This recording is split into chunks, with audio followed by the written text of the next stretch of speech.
Bienvenue à toutes et à tous pour ce hors-série numéro 4 de Children of the Sabbath, puisque plus que des enfants de la mer ou de la tombe, nous sommes avant tout des enfants de Sabbath. I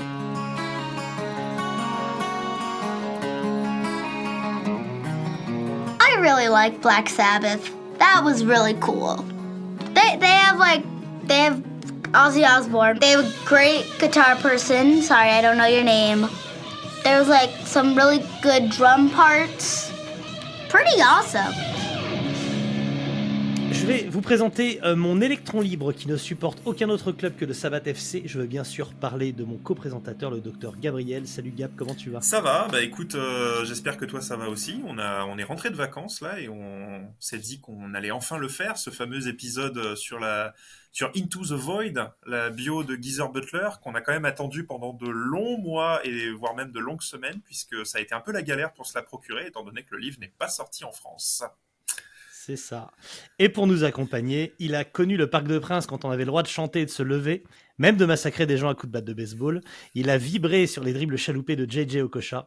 Il a célébré l'arrivée de Mateja Kezman pour 3,7 millions d'euros et 250 plaques par mois. Il a vibré aussi sur le but d'Amara Diané, probablement le plus important de l'histoire de son club. Et il met tous ses espoirs dans le PSG pour cette nouvelle saison. Je veux bien sûr parler de Guillaume Fleury. Salut Guillaume, comment tu vas ? Bonsoir les auditeurs. Ça va, et tout est vrai. D'ailleurs, j'ai revu il n'y a pas longtemps le sublime but d'Okocha contre Bordeaux et j'avais complètement oublié qu'on perd quand même 3-1 derrière. Donc on était à bloc sur ce but, mais on se prend quand même une rousse derrière. Mais c'est vrai, à Maradiané, c'est pareil, j'ai sorti le champagne cette année-là, moi. Donc, Mathieu, il va falloir qu'on fasse gaffe parce que si Guillaume fait comme ses idoles, dans quelques semaines, Guillaume, il est parti en Arabie Saoudite. C'est tout le mal que je lui souhaite, mais j'y crois pas trop. Parce que Guillaume, c'est un ami du show, on va peut-être pas le représenter 1000 fois, c'est même un ami tout court. Il travaille depuis des temps immémoriaux chez Rockard, donc on est désormais collègues. Il est guitariste et compositeur de la formation de black metal Abduction, dont le 4e album va bientôt sortir, donc on en glissera un mot lorsqu'il sera sorti. Il est également co-animateur du podcast Metallica Revisited, qui fait Metallica jour par jour, le menu, comment il se couche et compagnie. Voilà, c'est un homme occupé, mais qui a en tout cas pris le temps de dévorer cet été avec Gabriel et moi la bio, donc Into the Void, From Birth to Sabbath and Beyond de Geezer Butler. Ouais, c'est vraiment le bon mot, dévorer, parce qu'il se lit. Si tu compares à d'autres bios dont on a même déjà parlé, que ce soit celle d'Ozzy ou de Tony Iommi, il se lit vraiment très facilement. Il est très fluide ce truc. C'est beaucoup de chapitrage déjà. Ils sont très courts les chapitres. 13 chapitres. Et puis voilà. Et puis le chiffre style. Important. Non, mais même au sein des chapitres, il y a beaucoup de sous-divisions assez claires. Et puis le style est très très agréable. Ouais, 13 chapitres d'un livre sorti le 6 juin pour faire 666. Donc évidemment, on va retrouver tous les petits délires à la Sabbath entre cheap et rigolo. Donc ce livre, tu l'as dit, Gabriel, n'est sorti qu'en anglais chez HarperCollins. Voilà, donc il est dispo grâce à la magie d'Internet. Est-ce que ça vaut le coup de le lire ? Est-ce que ça vaut le coup de le commander ? On va vous expliquer tout ça. Parce que justement, la réponse, c'est pas juste oui ou non. Moi aussi, on peut jouer à ça, je l'ai ici également. Oui, mais moi, j'ai les plus beaux. Alors, voilà. C'est vrai, moi aussi. Tiens, on va parler des pressages, comme on fait pour les albums. C'est que vous l'avez en édition cartonnée avec la couverture avec le rabat. Avec le rabat, alors que moi, j'ai l'édition, on va dire, cheap, voilà, qui est pas cartonné, mais bon, c'est la même chose à l'intérieur, donc je voyais pas la nécessité de commander plus cher pour le même livre, tu vois. Il y avait une édition encore plus luxe, en peu d'exemplaires dédicacés par Geezer, qui était au même prix, il faut le souligner, je crois, que la normale, et qui est juste partie premier arrivé, premier servi. Elle est partie immédiatement, quoi. Il a fait quelques séances de dédicaces, au moins une aussi en Angleterre. Ouais. Après, les attachés de presse de chez HarperCollins sont pas super motivés à en faire de la pub en France. J'en sais quelque chose puisque j'ai essayé d'avoir une interview pour Rockard et ça partait plutôt bien avec la première attachée de presse et la deuxième ça a jamais donné suite et je pense qu'ils se sont simplement dit c'est pas traduit en français, on n'en vendra pas en France, on va pas s'emmerder. Peut-être qu'ils attendent, je sais que HarperCollins a des partenariats avec certains éditeurs, au moins un en France dont j'ai oublié le nom, je crois que c'est celui qui a sorti la bio de Brian Johnson si je dis pas de conneries. Donc il y a des chances que ça sorte en français. Par contre je le dis... sans mépris, parce que il y a des gens de très bon niveau en anglais, mais il va falloir y aller pour bien retranscrire le style, parce qu'il y a le style Butler quand même, je trouve. Oui, oui, Même et si on se doute on qu'il va n'a en parler de pas ça. tout écrit lui-même, Et il le précise qu'il a écrit avec quelqu'un, mais il dit qu'il a livré un manuscrit et que la personne en question, dont le nom m'échappe, elle est dit dans le remerciement, Ouais. a fait le tri dans le manuscrit. En Donc, fait, le truc, c'est son c'est, on écriture. peut faire un point là-dessus tout de suite parce que je pense que c'est intéressant. Mais le mec, c'est un certain Ben Dears. En fait, Voilà. en fait, c'est Geezer Butler a fait ce que font presque tous les musiciens qui font des biographies, et c'est même ce que fait Mick Wall, et c'est même un truc qu'on peut parfois reprocher à Mick Wall. C'est que Mick Wall, lui, c'est pire. C'est pas un mec, c'est en général une armée de mecs qui Ouais. vont leur faire des recherches de documents. Ils leur mettent des documents, ils leur donnent donc des sources, et eux après ils étayent leur manuscrit là-dessus. Donc Geezer a très probablement reçu tous les documents de toute sa carrière que le mec lui remettait pour lui mettre un peu une chronologie, et puis lui il a balancé ses souvenirs. Et on va y venir, du coup il y en a certains, on peut vérifier qu'ils sont un peu, voire carrément aux fraises pour certains trucs. Et après c'est vrai qu'il précise non sans humour que il avait fait une première version qui avait été jugée pas adapté au lectorat mœurs actuelles. moderne. Voilà, donc il a dit, donc on peut imaginer qu'il y a quelques trucs qui ont été censurés, ou au moins dans la manière de s'exprimer peut-être, qui était un peu trop, Alors, un peu trop familier. je crois que c'est vers la fin. Moi, il y a un moment où ça m'a un petit peu fait cringer. C'est qu'il y a un passage, je sais plus dans quel chapitre c'est, mais c'est dans la fin, où ça flaire clairement le propos de Boomer, quoi. C'est-à-dire, il dit, ouais, moi de mon temps, la musique, c'était comme ça. Aujourd'hui, les Ouais, c'est jeunes, dans le dernier chapitre. Oui, ouais, oui, alors, ouais, mais franchement, il a 70 ans passés. ouais, Il dit, en disant ça, je sais que ça fait vieux qu'on met. Et ce qu'il dit, enfin, on a largement entendu pire. oui, Honnêtement, c'est d'ailleurs, en rentrant dans le vif du sujet, Geezer Butler, c'est quand même quelqu'un plutôt en avance sur son temps depuis son plus jeune âge, sur pas mal de points. Et du coup, si on le traite lui de boomer, on peut le qualifier tous les sextagénaires ou septuagénaires du rock and roll ou du métal de la même façon. Quoi. C'est quand même plutôt boomer très léger. oui, Et cette petite phrase sur aujourd'hui un single en remplace un autre, les gens n'écoutent plus d'albums mais écoutent Spotify, bah déjà c'est quand même plutôt vrai. oui. Et c'est pas, enfin tu vois. Ouais, il y a rien de Non, révoltant mais du tout dans ce qu'il dit. tu sens quand même, tu vois la petite, voilà, il se prive pas de faire un petit propos, bon, qui est un Oui. peu. Oh, il se prive pas de mettre des pics, hein, de Oui, toute oui. façon, Ah hein, tout oui. le long. Ah Hein. bah, On va en parler, mais Tony Iommi est celui qui ramasse le plus. Hein. Oui. Il en prend quand même des belles. Hein. Alors, vous m'aviez dit, parce que vous avez lu le livre avant moi, vous m'aviez dit que Tony Iommi prenait sévère dans le bouquin. C'est vrai qu'il prend sévère, mais moi je trouve qu'il est quand même plutôt soft comparé à ce que je pensais lire. C'est-à-dire que moi je pensais vraiment que ce soit limite à charge contre Tony Iommi. Moi je trouve quand même qu'à la fin, c'est plutôt il se quitte bons amis quand même, tu vois. Enfin, Non, non, mais alors, il prend pas sévère, là-dessus je suis pas d'accord, il lui met des pics, et il finit en disant, dans les remerciements, en lui mettant une phrase spéciale en mode depuis la parution de ce bouquin, on est redevenu en contact, enfin on s'est remis en contact, etc. Parce que je pense qu'il y a eu des choses à apaiser. Il aurait pu évidemment être beaucoup plus dur, parce qu'il y a eu des périodes où Ayomi était dans un tel niveau de contrôle qu'il y avait moyen de s'énerver, mais en tout cas, il passe pas tout sous silence. Pour le faire très rapidement, avant de rentrer dans le détail, il existe 3 biographies de membres de Sabbath, puisque je ne crois pas que Dio ait sorti sa bio, de toute si, façon. mais si, Si. il y a une bio de Ah, Dio qui a pardon. été, qui est une bio écrite pareil avec un auteur Ouais. qui est assistant, mais si, Dio il a sorti sa bio. Bon, après, je suppose que Sabbath, c'est une partie de sa bio, mais en tout cas, il y Ouais. a 3 personnes dont le gros de leur bio, c'est Black Sabbath et ces relations-là, donc c'est Ozzy, Iommi et Geezer. Euh, je pense que c'est celle, enfin, on sera d'accord pour dire que c'est celle dans laquelle il y a moins d'aberrations et d'erreurs.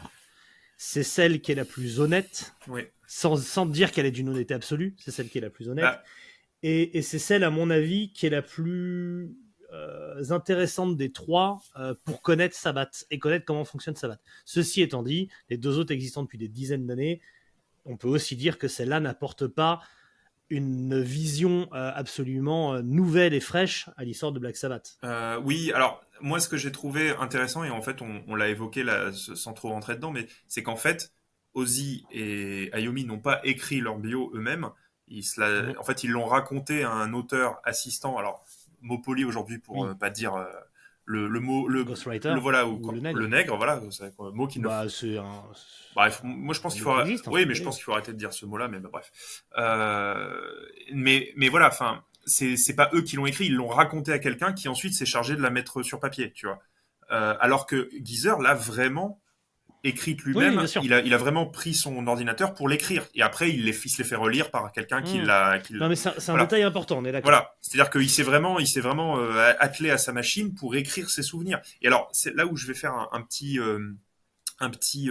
point qui moi m'a vraiment intéressé dans sa bio, c'est quand il raconte pourquoi il fait il raconte ses mémoires. C'est pas juste qu'il explique à la fin. Voilà, et ça personnellement moi ça m'a intéressé à titre des formations professionnelles, c'est que il raconte que il dit j'ai jamais pu parler avec mes parents pour qu'ils me racontent leurs souvenirs d'enfance. En tout cas, voilà, la partie de leur vie que je ne connaissais pas, c'est-à-dire avant que je naisse. Et la guerre, notamment. Alors, la guerre, mais aussi avant, parce que donc son père, à Geezer, a été, il s'est engagé dans l'armée britannique et il a fait la Seconde Guerre mondiale. Alors, il me semble qu'il a pas fait la première, mais il a fait la seconde en tout cas. Du coup, Puis en tant qu'Irlandais. Te dire voilà. les gens britanniques, mais en tant qu'Irlandais, donc c'est toute une situation. Voilà, alors ça c'est pareil, on va y revenir parce que ça c'est des sujets qui pour le coup m'ont intéressé, mais moi j'ai trouvé ça très intéressant parce que sans trop rentrer dans les détails, mais moi en ce moment dans mon boulot d'historien, je suis en train de travailler justement sur toute cette dimension de transmission de la mémoire d'une génération à une autre, et là le fait que Geezer il aborde ça de façon directe, alors Geezer, il prétend pas faire de l'histoire, mais par contre, il prétend raconter son histoire et livrer en fait un témoignage qui va devenir en fait une source historique. C'est-à-dire que désormais maintenant, quand on voudra faire l'histoire de Black Sabbath, on n'aura pas juste quelques interviews et des bios écrites par des rodis. On va avoir les bios de 3 membres extrêmement importants du groupe. Je sais pas si Bill Ward pourrait un jour écrire sa bio, mais ça serait intéressant de l'avoir un jour. Lui pourra pas, non. Ceci étant dit, si quelqu'un s'entretient avec lui. Mais, voilà. Mais du coup, on a des confirmations dans cette bio-là d'ailleurs. Des difficultés actuelles de Bill Ward. Oui, il cache pas trop ces choses-là. Mais c'est vrai que c'est bien que Geezer au départ explique justement qu'il avait voulu faire ça pour ses petits-enfants et que c'est sa femme Gloria qui lui a dit ce serait bien que tu en fasses un truc plus public. Mais c'est ça, ça. Du coup, maintenant, il y a vraiment un livre dans lequel ses petits-enfants vont pouvoir savoir que Bill Ward s'est déversé des litres de merde sur le visage. Et ça, c'est important. Alors ça, on va y revenir après. C'est bien que ce soit mais voilà, en fait, ça, je te dis, d'un point de vue purement historique, je trouve ça très intéressant, c'est-à-dire que Geezer a compris en fait l'importance de la transmission du témoignage. C'est d'autant plus intéressant que pour moi l'enseignement majeur de ce bouquin, c'est que Geezer c'est le parolier de Black Sabbath et qu'on a enfin des clés sur des titres d'albums, sur des paroles, sur des pochettes, sur des trucs comme ça où on voit qu'il avait quand même la main sur certains aspects artistiques du groupe.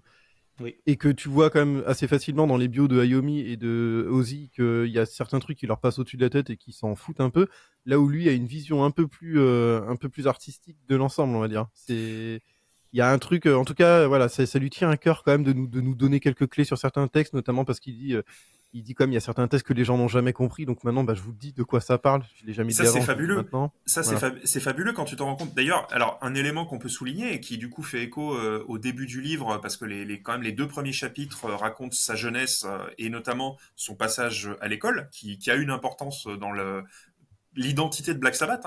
C'est qu'il raconte que lui, contrairement à Ozzy et à Iommi, il est allé à la grammar school, c'est-à-dire l'équivalent anglais du lycée. Donc il a fait des études un petit peu plus poussées que les autres, ce qui fait qu'ensuite, quand il s'est retrouvé à bosser avec eux et que c'était lui qui du coup écrivait les paroles, en fait il dit les autres me faisaient confiance parce qu'ils me disaient toi Geezer, toi t'es un intello, t'as été à la grammar school. Donc en fait il dit à partir du moment où moi j'écrivais un texte, ou même éventuellement si les autres mettaient la main à la pâte sur les textes, notamment Ozzy qui parfois écrivait un peu des textes aussi, en fait c'était toujours Geezer qui avait le dernier mot sur comment ça devait sonner. Et il y a cette... si je peux me permettre, ce qui est super intéressant dans ce que tu racontes, en effet, il raconte donc il est d'une extraction populaire d'Aston comme les autres, et il a été sélectionné lors d'un concours de niveau national. En gros, pour la faire très simple, à l'époque, il y avait besoin quand même il y avait besoin d'ouvriers et de col blanc, pardon. Et donc, il y avait été organisé chez tous les adolescents d'Angleterre un concours de grammaire. Ceux qui le réussissaient devenaient col blanc, donc ils allaient à la grammar school pour faire des études plus poussées, et les autres allaient à l'usine.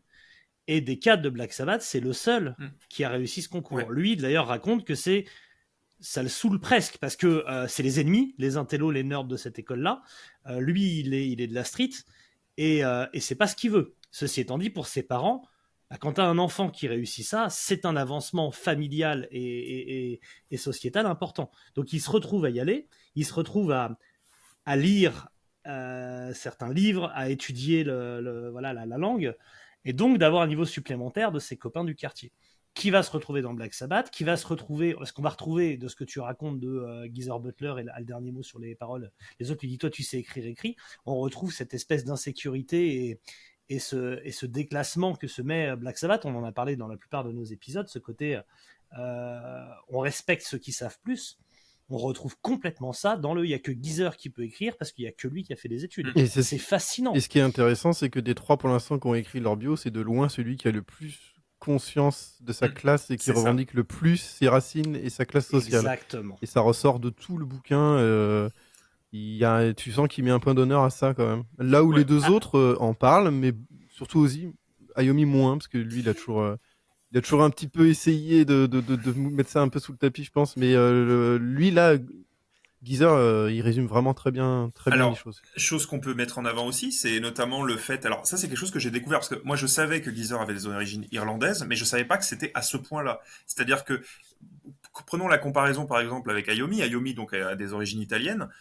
Ayomi, il évoque ses origines italiennes, mais très, très vite fait, au détour de 2-3 paragraphes. Et il dit vite fait, oui, j'avais mon grand-père qui était glacier, à la maison, on mangeait la pasta, etc. Donc, ok, très bien. On jouait de l'accordéon. Voilà, donc ses racines italiennes, il en est fier et il les assume, mais il s'étend pas dessus. Geezer, il insiste à plusieurs reprises, dans plusieurs chapitres, sur ses racines irlandaises, et notamment, alors ça c'est quelque chose que j'ai découvert, c'est que c'était pas des gens qui descendaient de gens qui étaient venus d'Irlande au cours du 19e siècle. Non, c'est des gens qui étaient des Irlandais du début du 20e siècle, c'est-à-dire des gens qui ont émigré au moment où il y a eu les troubles, et notamment la guerre civile à la fin des années 10, enfin au moment de la fin de la Première Guerre mondiale, il y a...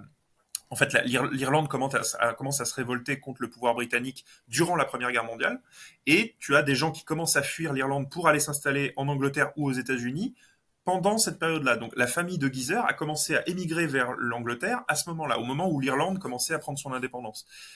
Pour la faire très courte, les parents de Geezer Butler sont irlandais et ont fui le pays parce qu'ils ont refusé le combat, la lutte contre les Britanniques en fait. Et Geezer, contrairement à Ayomi, a passé de nombreuses vacances en Irlande. Donc c'est un pays qu'il connaît. Oui, c'est-à-dire qu'à plusieurs reprises, il dit pendant les vacances, on allait à Dublin. Chez sa grand-mère. On allait à Dublin en ferry et on allait voir les butlers de Dublin.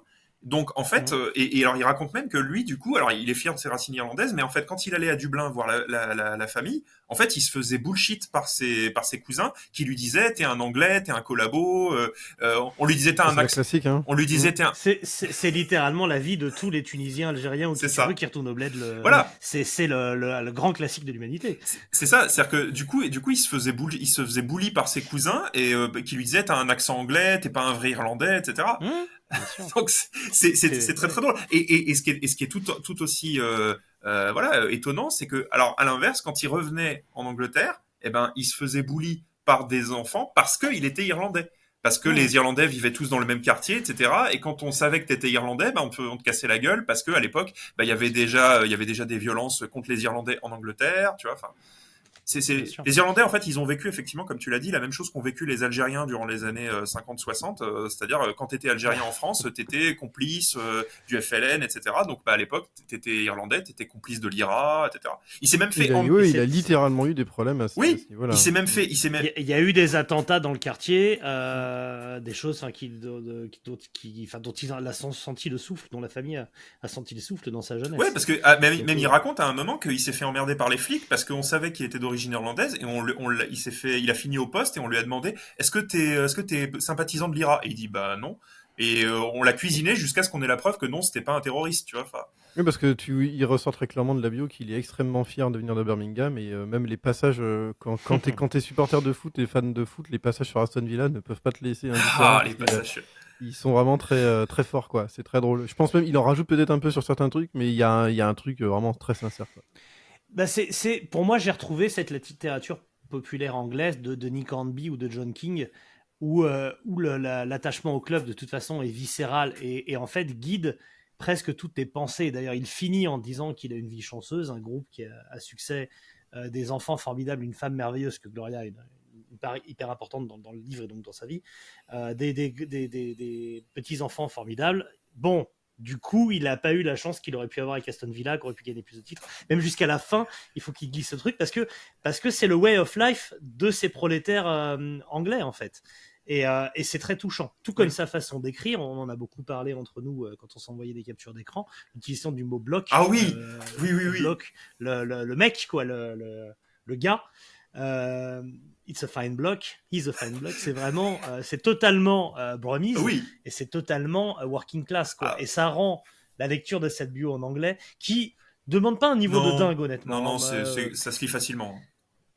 Et c'est pour ça que je rejoins totalement Guillaume quand il dit bon courage à celui qui voudra la traduire, parce que pour faire ressortir cet esprit populo, qui est la clé de voûte du style, au moins du style, si ce n'est du bouquin, il faut quelqu'un qui sente les choses, quoi. Moi, Il faut un fan de foot. Justement, tu parlais du mot bloke, c'est effectivement le mot qui revient le plus. Moi, il y a une phrase qui m'avait fait hurler de rire, j'ai vraiment hurlé de rire en la lisant, c'est quand à un moment, il raconte une baston entre Ozzy et Bill Ward, et il commence en disant, en fait, pour resituer le contexte, t'as Ozzy qui était accoudé au bar de l'hôtel en train de parler avec un mec, et le mec, Geezer dit, je sais même plus qui c'était, et là, subitement, il y a Bill Ward qui est arrivé par derrière et qui a commencé à vouloir se castagner avec lui, et il dit, Ozzy was talking to a random bloke. J'étais là, random bloke. J'étais mort de rire. It's fine block. Les phrases, c'est you know how Ayomi fancy a good fight. À quel point il prend plaisir, à quel point il ne refuse pas une baston. Et vraiment, c'est populaire. Oui, c'est vraiment alors, working class des années 60. Alors, on a parlé d'Aston Villa et du fait que sa passion pour Aston Villa revient continuellement dans la discussion, comme la tienne, Mathieu, pour Lens ou la tienne, Guillaume, pour le PSG.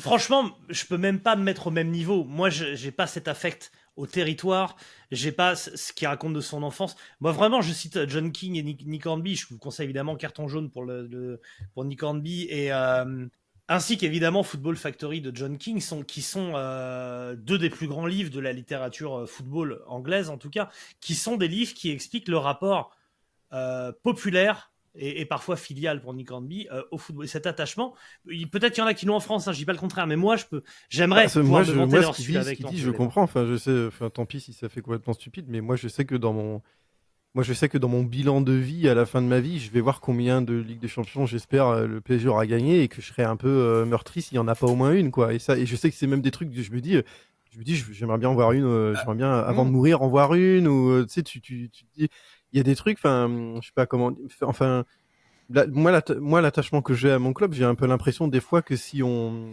que ça fait partie de moi, en fait, c'est un peu ma famille ou quoi, et du coup, quand mon club est un peu ridiculisé, je me sens touché, je me sens atteint. Je dis sans honte que je passe des nuits blanches quand on se passe une soirée horrible en Ligue des Champions ou quoi. C'est des trucs qui me travaillent, quoi. Et je comprends ce truc. J'ai pas ce niveau. Moi, ça remonte à l'enfance, c'est lié à ma famille, c'est lié à des gens disparus aussi, donc je fais un peu le lien avec eux, c'est ce qui me connecte encore à eux. Il y a des trucs comme ça. Et lui, je sens qu'il a ce truc-là aussi. Je sens qu'il a ce truc qui est très post-Seconde Guerre mondiale, où on essaie vraiment de retrouver des accroches dans des valeurs comme ça sportives, bon, c'est très anglo-saxon au départ, ça c'est clair, mais c'est vrai que c'est non, mais il y a plein de moments où il compare limite des moments de la carte de Black Sabbath, par exemple, en disant faire ça, c'était comme si Aston Villa avait fini en finale de Coupe d'Angleterre. Tu vois, enfin, il dit, c'est son maître étalon de tout. Il compare tout à Aston Villa. Et quand il raconte en 80, quand il est bloqué aux États-unis en tournée, qu'il écoute en cabine téléphonique. Ouais. Donc il va dans une cabine téléphonique pour écouter 2 heures de match d'une finale de FA Cup.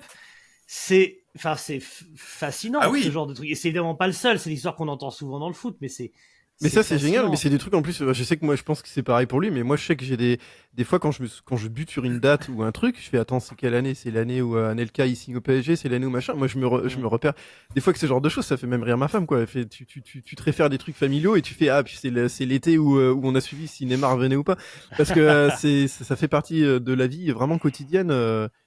Et lui, tu sens que ça l'a jamais lâché, quoi, vraiment jusqu'à la fin. Je pense que le truc qui ressort le plus du livre, l'espèce de fil rouge, c'est Aston Villa, en fait. Vraiment sur tout le long, même dans les photos, il y a sa basse Aston Villa où il est tout fier. C'est le relief presque comique, ou qui permet de ponctuer les chapitres. Il finit en disant la basse, évidemment, avec laquelle il a fini son dernier morceau avec Black Sabbath, donc Paranoid, j'étais là, au Neck à Birmingham. Mais pour moi, la toile de fond et le grand intérêt, parce que ça c'est ce qui est agréable à lire, etc. Mais c'est pas le sujet, mine de rien. T'apprends pas grand chose sur Villa, c'est pas le but. Non, pour c'est moi, bien sûr pas le but. pour moi, la clé de voûte de ce livre, et vous allez me dire ce que vous en pensez, c'est son rapport à la dépression. Oui. Ce qu'on apprend de Geezer Butler, pas que ce soit une énorme révélation, parce qu'il en a disséminé des indices, mais là, il en parle avec précision et l'impact que ça a sur sa carrière, c'est le fait que c'est un profil dépressif depuis son adolescence, et que ça a émaillé sa carrière professionnelle dans Black Sabbath, tout simplement. Alors moi je suis d'accord, mais j'ajouterais l'élément mystique aussi. Oui. Il assume mystique et religieux. L'ésotérisme. Il assume très clairement être mystique. Il dit même à un moment, je crois qu'il dit je peux passer pour un fou sur ce que je dis, mais je m'en fous. Je sais que c'est vrai, je sais que ça existe. Oui, moi j'y crois et j'en ai été témoin. Et il l'assume, je pense même mieux, peut-être plus qu'à une époque. Et ça explique, ça fait encore mieux comprendre certains des textes des débuts. Parce que les 3 premiers albums. Les mecs, n'oublions pas quand même que le livre commence le livre là-dessus. Sur une author's note où il raconte un fait divers surnaturel à Birmingham. Tu vois, enfin, et en fait, tout le livre est émaillé de ça, même jusqu'à la fin, de récits surnaturels. Mais ça, c'est très marrant parce que c'est un truc très imprégné dans la culture populaire anglo-saxonne et notamment prolo, on va dire. Moi, j'ai un ami anglais qui vient de Manchester et qui me raconte le même genre de truc et qui est mystique comme ça aussi, même s'il est peut-être moins assuré que Geezer. Lui, il me dit, moi, je comprends pas tout, mais je sais que je vis des choses. Et il y a toujours un truc sur la Grande-Bretagne, c'est un endroit avec des esprits, des fantômes, des machins. Et ce que je veux dire, c'est que globalement, en Angleterre, beaucoup de gens y croient, quoi. Il y a vraiment un fond encore de... Alors, il faut pas se leurrer. L'Angleterre, c'est le pays où est né le mouvement gothique en tant que mouvement littéraire. C'est-à-dire que avant que ce soit un mouvement pop culture, musical et tout, c'était d'abord un mouvement littéraire qui puisait ses racines dans la tradition populaire anglo-saxonne. Et en fait, c'est ça que j'ai trouvé vraiment très intéressant dans sa bio, qu'on croit ou pas à ce que Geezer raconte, parce qu'il raconte des événements surnaturels dont il dit avoir été témoin, genre qu'il a vu des fantômes, qu'il a vu bon. Et lui, peu importe qu'on y croit ou pas, c'est pas ça. Non, et moi, ce que je trouve très intéressant, c'est que là, quand on a ce genre de témoignages, en fait, on comprend les origines du métal. Tout simplement. C'est-à-dire que Geezer Butler était le parolier de Black Sabbath. C'est lui, en fait, qui a contribué à définir cette identité. J'en parlais dans le tout premier épisode qu'on a fait sur le premier album, mais c'est que l'occulte chez Black Sabbath, ça vient de Geezer Butler. Et tout le côté occulte qui, ensuite, a infusé dans le hard rock et qui a donné le heavy metal, ça vient de là, en fait. Ça vient des expériences mystiques de Geezer Butler. Mystique, et je rajoute son rapport à la religion. Je trouve que c'est passionnant comment il explique. Donc, qu'il est catholique d'héritage culturel et d'héritage culturel irlandais, qu'il est croyant à l'idée d'un au-delà, de quelque chose au-dessus de lui, mais que, il ne croit pas à Dieu tel qu'il est, c'est pas quelqu'un qui va à l'église, voilà. Et surtout, il parle de sa perte de foi suite à des événements successifs, en fait, que la vie, comme beaucoup, les événements de la vie, font qu'il perd sa foi, qu'il la transforme en quelque chose de plus personnel et de plus mystique. Et ça explique énormément les thèmes de Sabbath. La présence finalement de Dieu comme un élément déceptif, du diable comme une menace, de la confrontation entre les deux.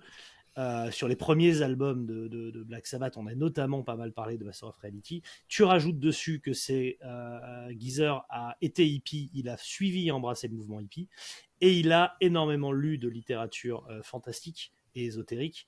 Et tu mélanges tout ça dans un grand shaker et t'as les 4 premiers albums de Sabbath sans problème. T'as le heavy metal. Ouais, t'as le heavy. Et t'as le heavy metal, voilà. Évidemment. C'est... Donc là-dessus, il donne des clés qui sont passionnantes. Ouais.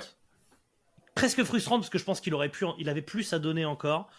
Moi, je sais pas ce que vous en pensez. Je sens que sur pas mal d'événements, soit il passe en disant ça a déjà été raconté dans les autres bios, soit il les met justement parce qu'il a un petit truc à rajouter, une précision.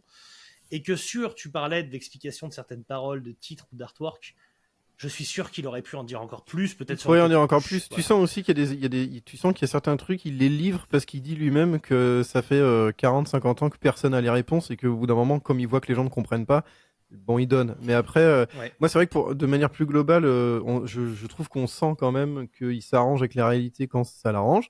Il y a certaines zones d'ombre, il y a des trucs qui sont carrément, juste zappés, occultés. Des fois, il saute des petites périodes de plusieurs mois où tu dis, mais attends, dans cet intervalle, il s'est passé ci ou ça, il en parle pas. Et puis, il y a des choses où la manière dont il les raconte, tu sens que il a peut-être pas forcément envie de tout dire, peut-être. Après, il n'hésite pas à se faire il n'hésite pas à raconter des trucs où il a pas le beau rôle, il n'hésite pas quand même à dire Oui. que des fois il a merdé, qu'il a pas été bon sur ci ou ça, voilà, et il n'hésite pas aussi à égratigner ses camarades quand il pense qu'il le mérite.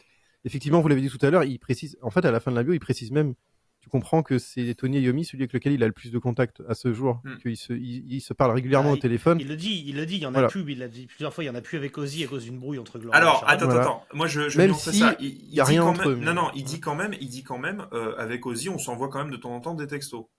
Non. Ah, non, moi, non, j'ai non. lu ça. Il dit, non, il dit que c'était avec Bill Ward. Il dit il n'a plus aucun contact avec Ozzy suite à une brouille entre leurs Alors, j'ai femmes. mal- Il dit on est tous les deux drivés par leur J'ai femme. mal Moi, je croyais compris, qu'il alors. s'envoyait des textos, mais effectivement, je sais plus, c'est peut-être dans une interview qu'il avait dit ça. Parce qu'il me semble qu'il y avait eu un truc quand. Il me semblait qu'il lui avait envoyé un texto quand ils ont joué avec Iommi à Birmingham ou un truc comme ça. Mais Non, bon, c'est bref, Iommi, pas- c'est Iommi et Geezer qui se sont écrits à ce moment-là, mais... D'accord, ok, bah voilà.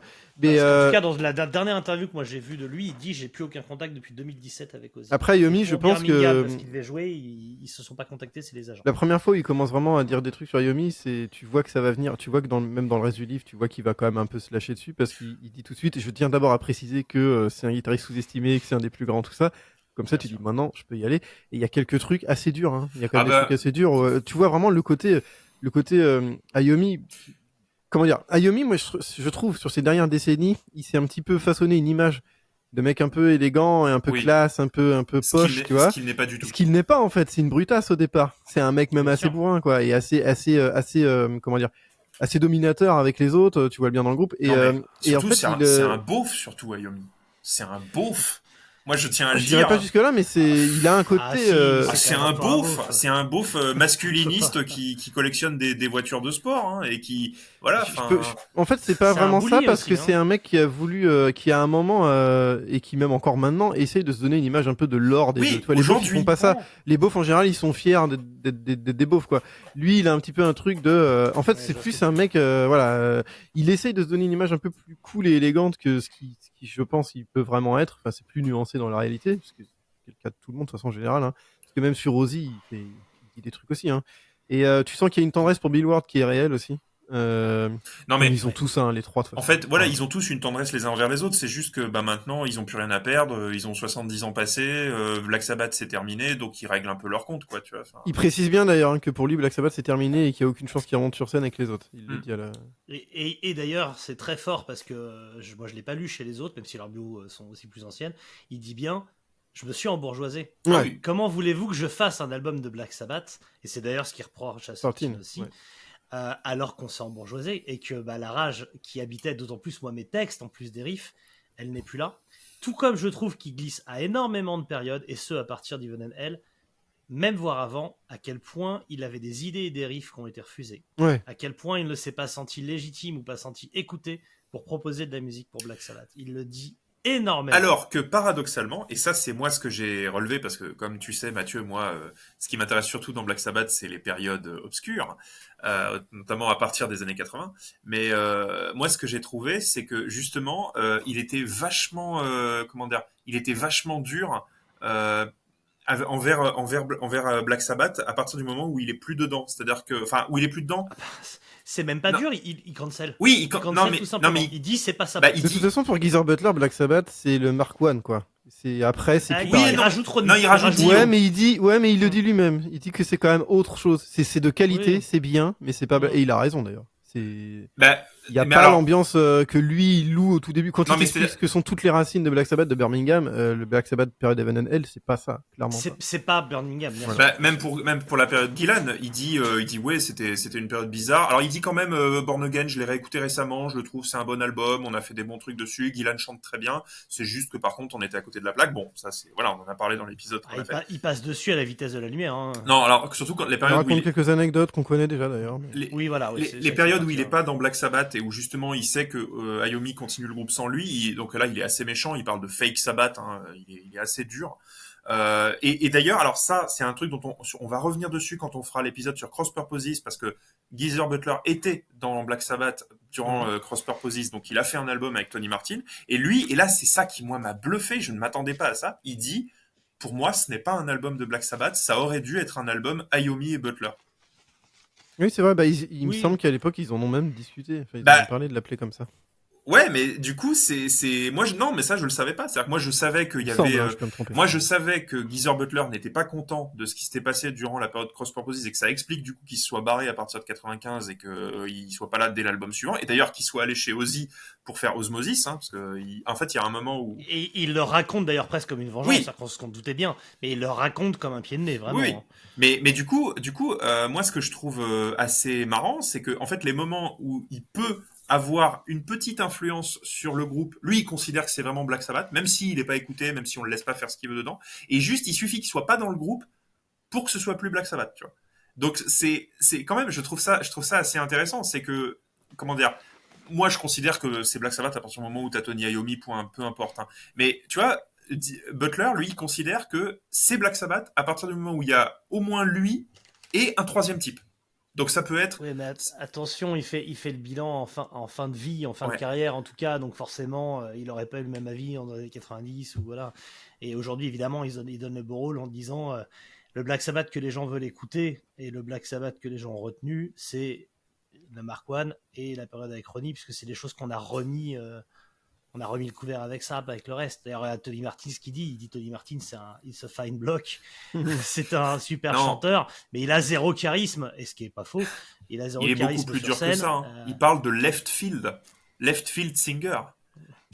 Oui, non, mais voilà, il met ça à distance avec des mots, oui, qui sont un peu. Et alors, il dit quand même à un Ouais. moment, et ça m'a rassuré un peu. Je me suis dit quand même, il est super vache sur Tony Martin.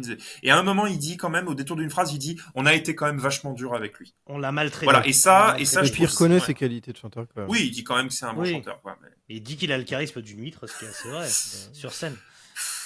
Mais ça, je suis. En même temps, voilà les patrons qu'il a eu avant. C'est-à-dire que Ozzy, je sais pas si charisme est le bon mot, mais alors en matière de mangeage de scène, par sa folie et sa prestance, t'en as pas deux comme ça. Ozzy a une personnalité, quoi. Et puis à l'inverse du prisme, t'as Dio qui lui, c'est la grandiloquence, c'est machin, enfin tout le monde lui mange dans la main.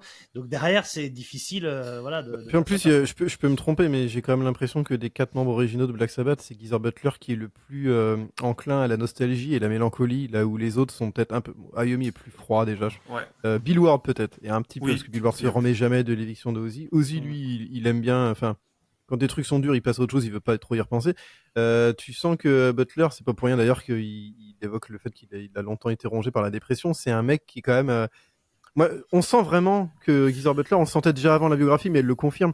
Lui, je pense que s'il retient un truc de toute cette aventure, c'est qu'on était 4 potes, des vrais amis. Et il y a vraiment ce côté, c'est pour ça qu'il est aussi attaché au truc d'origine. Et il a vraiment ce truc le plus important, en fait, c'est on était 4 potes, quoi. Et tu sens que lui donne, je pense, peut-être plus de valeur au moment de vie quotidienne qu'ils ont eu, aux galères des débuts, qui sont super intéressants d'ailleurs. Il y a beaucoup d'anecdotes que je connaissais pas du tout sur leur tout premier concert quand ils avaient encore un saxophoniste et tout. Là, enfin, il y a vraiment des trucs où moi j'ai appris des trucs que j'avais jamais lu ça ailleurs. Et c'est vrai que il a une vision, lui, qui est pas forcément celle d'un mec carriériste, d'un mec qui veut absolument réussir coûte que coûte. Il y a quelque chose d'un peu différent, je trouve, et qu'il a beaucoup rendu peut-être plus attachant que d'autres membres du groupe d'ailleurs. Hein. En fait, si on peut parler justement sur le gros du livre, en fait, le cœur du livre, c'est vraiment les chapitres qui racontent les 10 premières années. C'est-à-dire que à partir du moment où Ozzy n'est plus là et où le Mark One de Black Sabbath se dissout, bon certes, il passe quand même un long chapitre sur la période, enfin 2 longs chapitres sur la période Dio, ce qui est quand même pas rien, mais ça va beaucoup plus vite. C'est-à-dire que tu sens que c'est quand même quelque chose qui va plus vite. Et les 10 premières années de Black Sabbath, c'est celles où il y a le plus d'anecdotes. Et en fait, on sent que c'est le moment peut-être le moment le plus important de sa vie artistique. Aussi, ouais. Tu vois, et c'est celui sur lequel il y a le plus de choses à raconter et où effectivement tu sens un tel attachement entre entre ces quatre mecs que ça va jusqu'à le récit d'anecdotes extrêmement gênantes, c'est-à-dire avec on peut le dire, mais si vous avez des problèmes avec l'humour pipi caca, je pense que vous allez avoir du mal à lire certains passages parce qu'il y a énormément d'anecdotes où ils sont complètement déchirés et où il y a beaucoup d'anecdotes à base d'excréments et de sécrétions corporelles. Voilà. Alors, c'est marrant que c'est marqué à ce moment-là, parce qu'il y en a quand même, la plupart de ces anecdotes sont quand même dans les autres livres aussi. Ouais, mais il insiste beaucoup dessus, quand même. Ce qui est marrant, c'est qu'en fait, des 4, c'est celui qui a le moins bu et que c'est le moins défoncé dans la carte Black Sabbath, donc c'est aussi celui, à mon avis, qui a les idées les plus claires. Il raconte, pas qu'on ne le savait pas, mais à quel point Ozzy a une passion avec le fait de faire pipi partout. Moi, les deux pipis mythiques que je retiens, c'est pipi dans la liqueur, je sais plus si c'est du brandy ou du calva de Patrick Mian, où il dit cette phrase mythique en disant, pendant qu'il nous expliquait qu'il y avait plus de thunes et qu'il pouvait pas nous payer, on le voyait se délecter de la pisse d'Ozzy dans son verre, et donc au moins ça lui remontait le moral. Et pareil, donc, quand il arrive avec un sac Gucci, qui dit on sait pas ce que c'était Gucci, du coup il le pose dans le studio, je crois que c'est pour volume 4 si j'ai pas de bêtises. Ozzy l'ouvre, pisse dedans, l'autre revient furax en train de pisser dans mon Gucci, et il lui répond, et nous on savait pas que c'était un sac de luxe. Comme si t'avais le droit de pisser dans un sac qui était pas de luxe. Et rappelle-toi aussi ce moment, alors je crois que c'est un moment où ils sont en Suisse ou en Allemagne, je sais plus, et t'as Bill Ward qui se met à chier dans l'ascenseur. Et ça, mais ça c'était dans All Black Was Your Sabbath. Ouais, mais ça, moi, je l'avais, mais je l'ai pas lu en entier, All Black Was Your Sabbath. Mais du coup, non, mais surtout, il y a des moments où même quand il parle de son enfance aussi, il raconte des anecdotes à base de caca aussi. Enfin. Oui, tu t'es pas remis de ce qu'il dit sur sa sœur. Oui, voilà. Et puis le moment où il parle de sa sœur, bon, ça, je passe un peu, mais voilà. Enfin, il raconte des choses parfois qui sont assez crues. Et moi, je m'attendais pas à ça. Ouais, mais c'est ça qui est intéressant, et souvent. Pas toujours, mais souvent, ces anecdotes viennent éclairer quelque chose, parfois des anecdotes déjà existantes. Moi, je pense à l'histoire de Bill Ward qui prend feu dans le studio à Paris, à Davout, là, qui a fini brûlé au 2e degré. Le fait qu'il raconte, ce qu'il rajoute à l'anecdote, pour moi, c'est la version la plus... qui explique le plus de choses. C'est-à-dire qu'il dit... On passait notre vie à foutre le feu à Bill Ward, ce qu'on savait déjà. C'est-à-dire que vraiment, il faut imaginer, il faut se mettre en situation.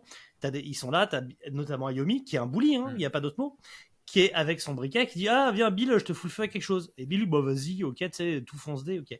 Et ce moment-là, il lui dit « Vas-y, je te fous le feu à la barbe. » Ils sont en studio, fin de mixage, et Bill Ward lui dit « Bah non, franchement, non. » Il s'en va du studio. Et puis il revient en disant « Allez, vas-y. » Il est dans un tel état de soumission qu'il revient en disant je vais pas partir en laissant mon copain déçu parce qu'il a pas pu me foutre le feu. Du coup, Ayomi, se sentant en domination absolue, monte d'un grade en lui foutant du produit dessus, et c'est là que le drame arrive. Et Geezer rajoute ce truc que moi je savais pas et qui est fou, c'est que ce qui a mis fin à cette histoire de foutre le feu à Bill Ward, c'est que la mère de Bill Ward est allée à Aston voir la mère d'Ayomi pour lui dire maintenant ça stoppe.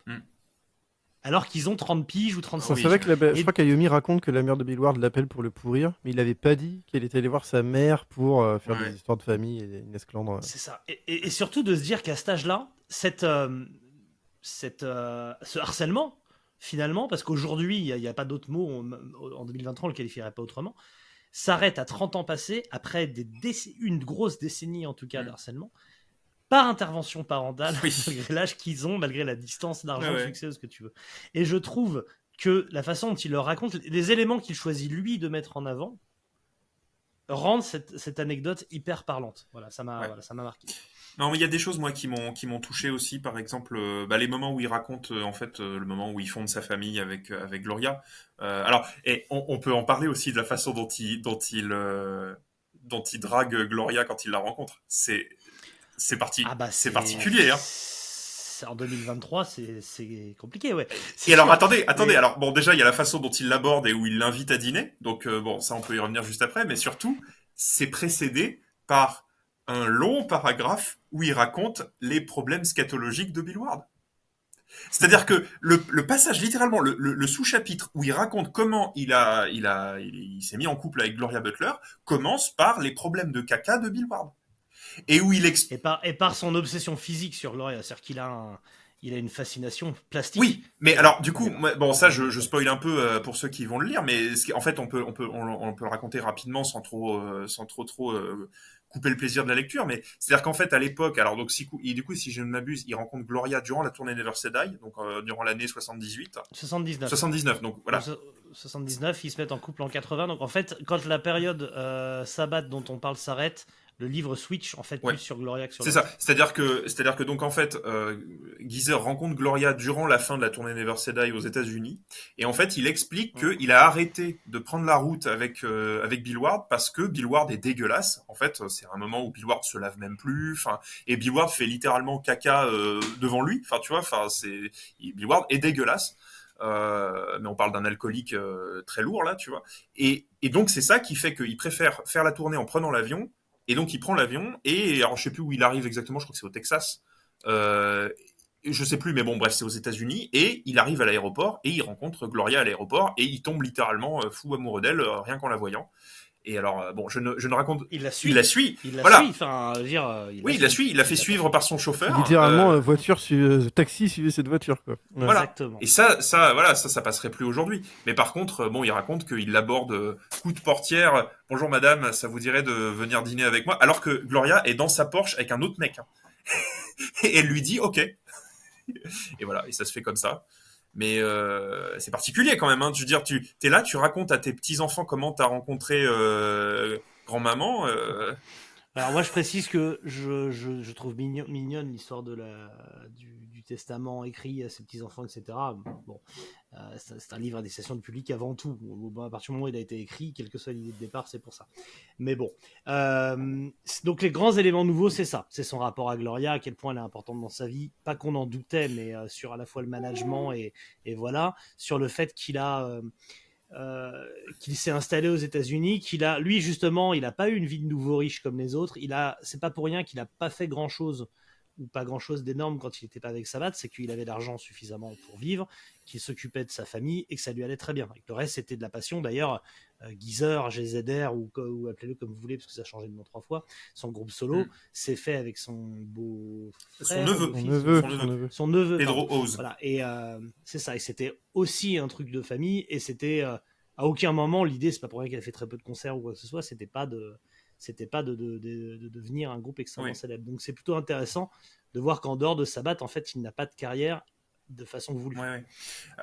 C'était pas sa volonté. Donc c'est voilà. Et d'ailleurs, il dit à un moment aussi très important qu'il est devenu américain. Oui, il a pris la nationalité. Qu'il a demandé la nationalité. Il explique pourquoi. Et c'est assez fort après tout le jus de Bremise et tout qui nous a tartiné de trucs anglais, de dire j'ai changé. Oui, mais il dit quand même, maintenant quand je reviens à Birmingham pour voir de la famille ou pour comme ça, il dit je ne reconnais plus trop la ville. C'est-à-dire qu'il dit il y a des moments, voilà, il dit je me sens plus totalement chez moi et la ville a changé, il y a des choses, j'ai perdu mes repères, etc. Donc tu sens quand même. Il s'est embourgeoisé. Ouais. Il le dit, il le sent et il l'accepte. Non, mais puis bon, c'est mine de rien, c'est voilà, ce qu'il vit, c'est ce qu'ont vécu plein de gens avant lui, ce qu'ont vécu plein de rockstars qui sont allés aux États-Unis. Ozzy l'a vécu avant lui. Hein. Je veux dire, Ozzy, à partir des années 80, vit aux États-Unis. Même Ayomi, à un moment, vit aux États-Unis pendant un certain temps. Enfin. Non, mais c'est pas aller vivre aux États-Unis. Tous les Anglais l'ont fait, au moins pour des questions d'impôts et surtout pour des questions de soleil. Donc tous les Anglais riches l'ont fait. C'est pas ça, c'est son rapport à tout ça qui est passionnant. C'est la façon qu'il le décrit. Il y a un truc intéressant aussi, j'y pense là, c'est il est assez évident que je pense que l'album qu'il déteste le plus, c'est Never Say Die, parce que ça ressort, il ressort très régulièrement que vraiment ce truc est une purge et que ça lui rappelle des souvenirs abominables. Et tu sens vraiment qu'il... Et je suis complètement d'accord avec lui, hein, qu'il trouve que c'est un album vraiment où il aime pas l'entendre parce qu'il sent que dessus ils sont malades et que justement ça remet encore un peu en lumière le fait que ce qui est primordial pour lui, c'est l'entente entre les quatre, quoi. Et que là, c'est le moment où l'alchimie, elle est niquée, quoi. Et il sait au fond de lui qu'il reviendra jamais vraiment, quoi. Moi, j'ai trouvé intéressant aussi certains passages de la période Dio où il raconte des choses sur la période Dio que je savais pas du tout. Par exemple, c'était pendant la période Mob Rules. C'est le moment où, en fait, entre Dio, Geezer et Ayomi, ça commence à plus coller du tout. Et en fait, Geezer dit Dio, je l'aimais bien, etc. Mais il y a eu un moment où clairement on s'entendait plus pour des raisons artistiques, etc. Et où en fait Dio était désagréable avec tout le monde. Et lui, justement, il insiste en disant ça a commencé à me faire replonger dans la dépression, le fait de voir que ça a commencé à être la merde de nouveau avec ce nouveau line-up, alors que commercialement ça se passait bien. Et moi j'ai trouvé ce moment fort, en fait, où t'as Gloria qui chope Dio backstage et qui le plaque contre un mur en lui disant maintenant tu vas arrêter d'emmerder mon mari. Tu vois, enfin. Et puis il peut pas s'empêcher d'en mettre une couche pour te dire que Dio est venu le voir pour lui demander l'autorisation de faire le signe du. Oui, le signe du métal. C'est le truc qui le lâchera jamais, ça. Ouais. Non, alors pour ceux qui n'ont pas trop suivi, ce qui est assez drôle, c'est qu'on sait que... Parce que c'est vraiment une enquête qu'on peut mener. Donc on sait évidemment que les Hands Up, donc le signe du diable, c'est Dio qui l'a popularisé dans le métal, qu'il a toujours dit que ça venait de sa grand-mère, et compagnie. Geezer, à ma connaissance, ne s'est pas exprimé là-dessus, jusque assez tard, dans les années mi-2000, début 2010, où une photo est apparue de lui en train de faire le signe, donc dans les fins des années 60, début Et des je années crois même 70. qu'il l'a mise dans le livre, cette photo. Oui, elle est dans le Oui, livre. elle est dans Elle le est dans le livre. livre. Et il dit, bah ouais, probablement en rigolant, probablement second degré, il dit, bah ouais, c'est moi qui ai inventé ça.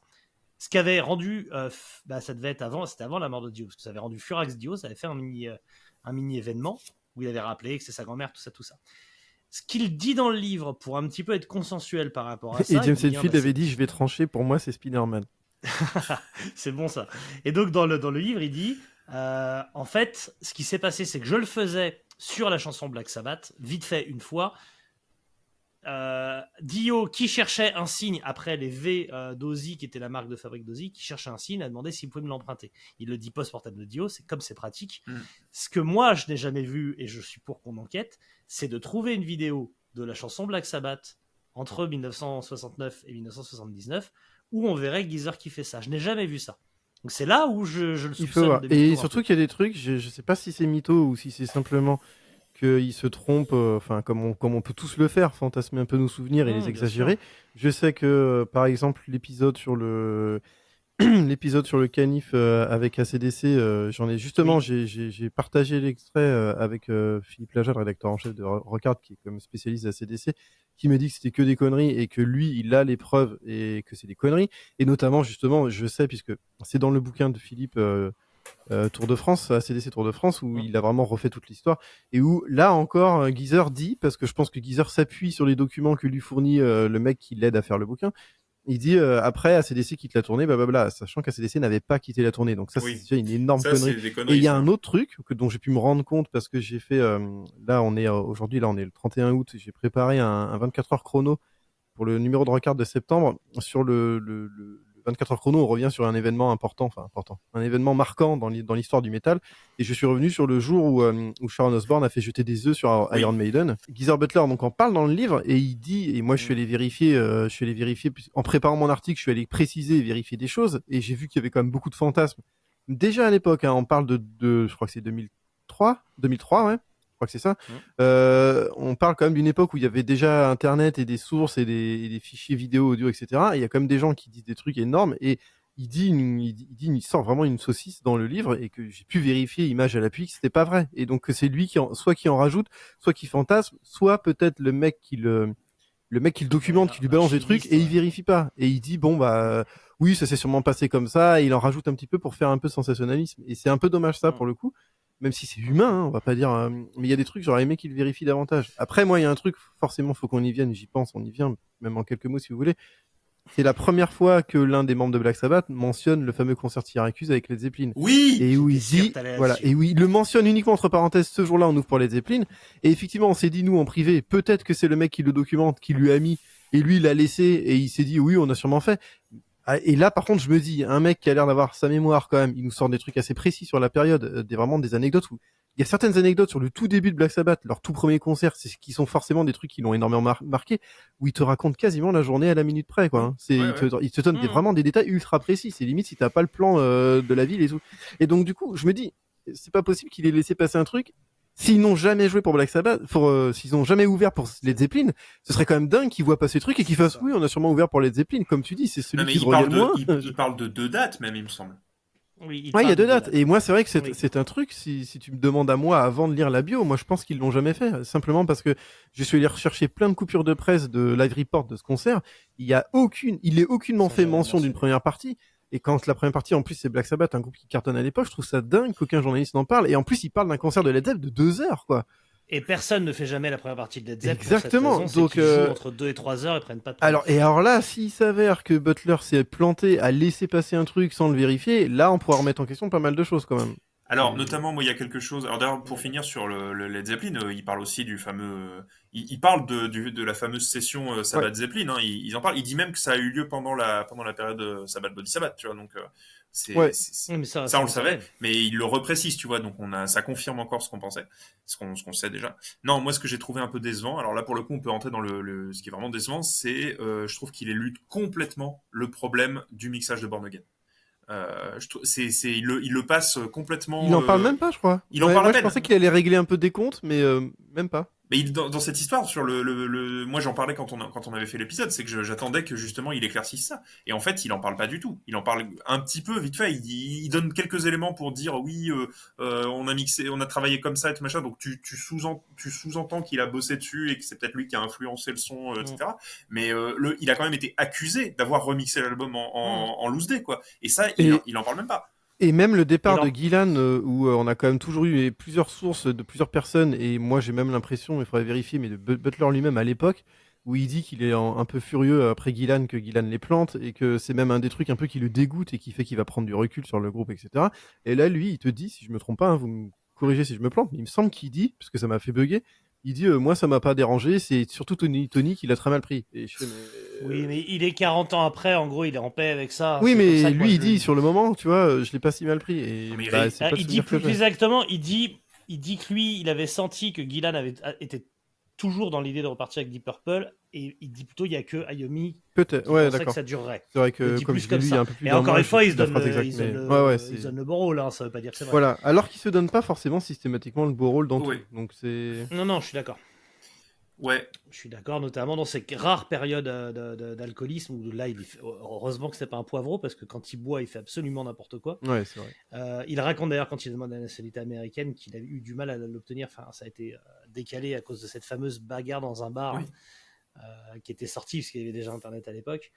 Et il se bastonnait avec With a Random Block. Donc voilà, il y a plein de petites précisions qui sont intéressantes sur l'influence des planètes de Gustav Holt, Oui. de Mars de Gustav Holt. Il dit que ça vient d'une reprise de King Crimson qu'ils ont vu en live en mai 69 et qu'il est arrivé le lendemain en se délirant sur ce morceau. Il parle de l'ordre d'écriture des chansons au début, que ce soit sur le premier et deuxième album. Il dit Wicked World en premier, Black Sabbath, Beyond the Wall of Sleep. Il raconte donc comment les paroles et le nom de Beyond the Wall of Sleep Oui. sont venus. Et j'ai retrouvé la phrase. En fait, c'est pire que ça. Il dit que quand Gillan leur a dit qu'il repartait avec Deep Purple, il dit qu'il est soulagé, quoi. Il dit carrément qu'il est soulagé. Ah oui Il dit I was Ah, relieved. je me souvenais pas.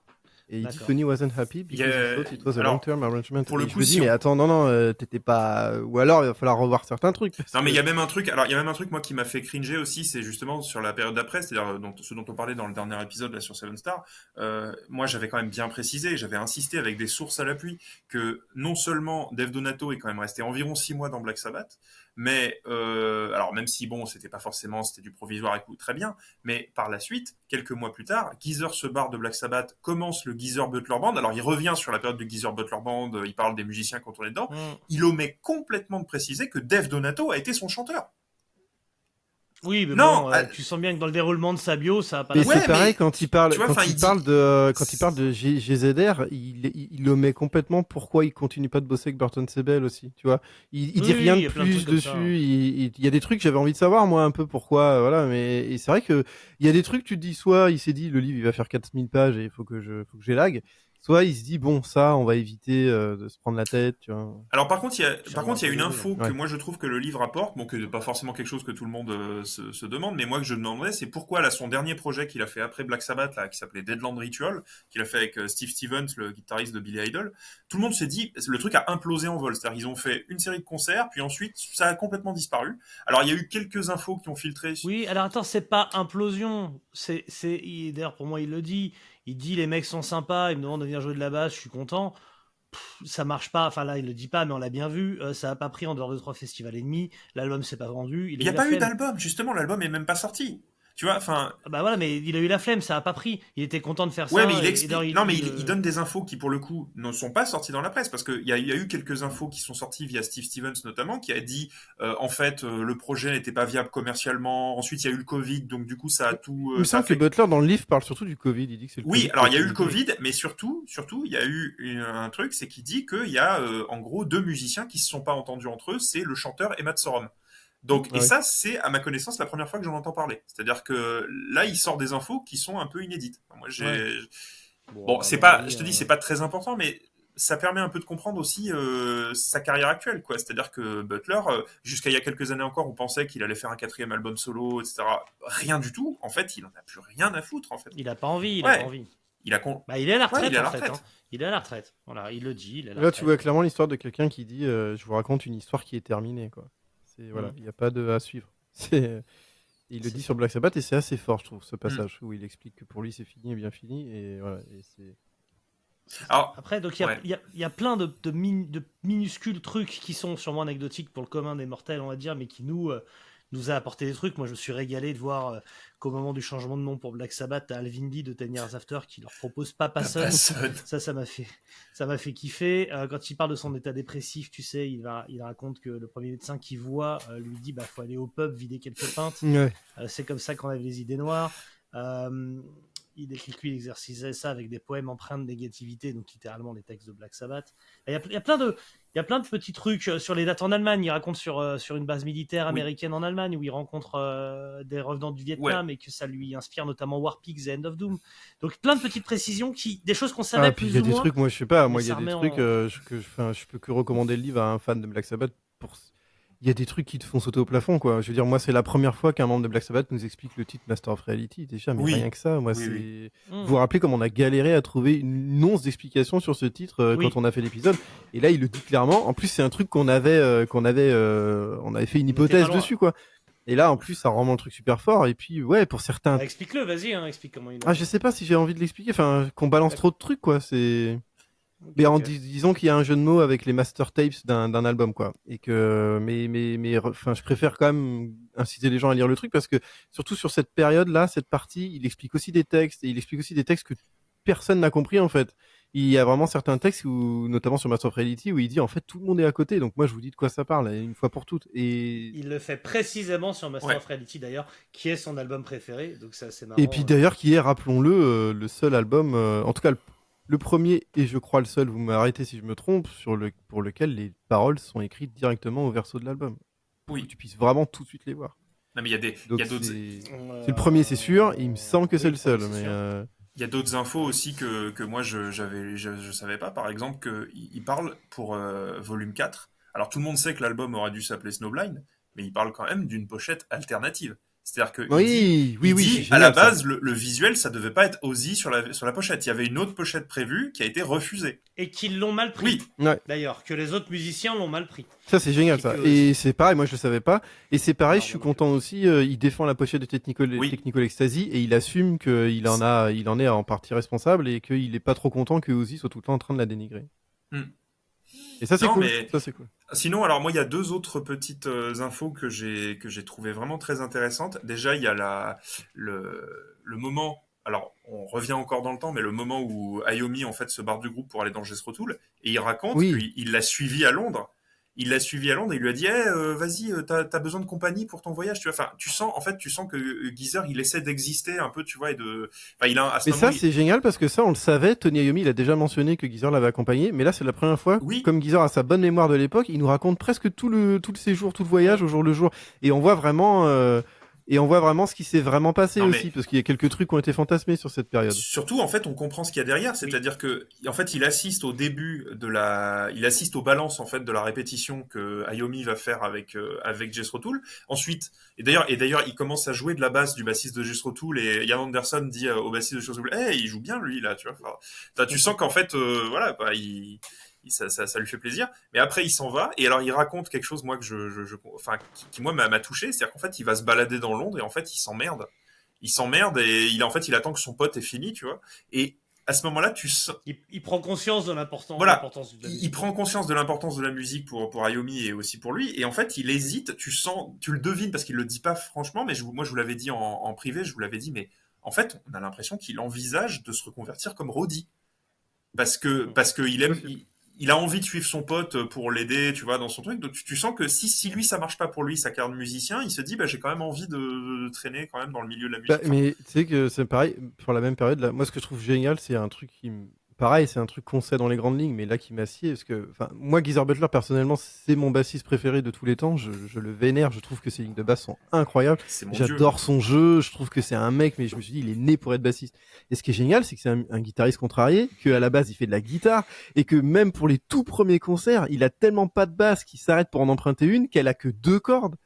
Qui fait ses premiers concerts avec seulement les 2 cordes graves, et qu'il apprend totalement sur le tas, et qui ne sait pas du tout jouer de basse au départ. Et c'est exceptionnel ça, parce que tu deviens quand même, pour moi, le meilleur bassiste métal et c'est aussi pour ça que j'adore son jeu de basse, c'est que la plupart de ses lignes de basse sont indépendantes des lignes de guitare d'Ayomi, ne sont pas un bête, entre guillemets, soutien de la batterie, et qu'il développe ses propres motifs qui groove et compagnie. C'est parce qu'en fait, c'est un mec qui est habitué à écrire des riffs de guitare, quoi. Alors moi justement, la deuxième chose qui m'a scié, alors peut-être c'est quelque chose qu'il avait déjà dit avant, mais que pour le coup dont j'ai repris connaissance là en le lisant, c'est justement quand il raconte le son qu'il avait au moment du premier album. Il dit mais depuis 50 ans tout le monde me harcèle en me disant mais mec comment t'as fait pour avoir ce son en 1969-70 sur le premier album, c'est le meilleur son de basse que j'ai jamais entendu, quel effet t'as utilisé? Et là il a cette phrase magnifique, il dit I just plucked in.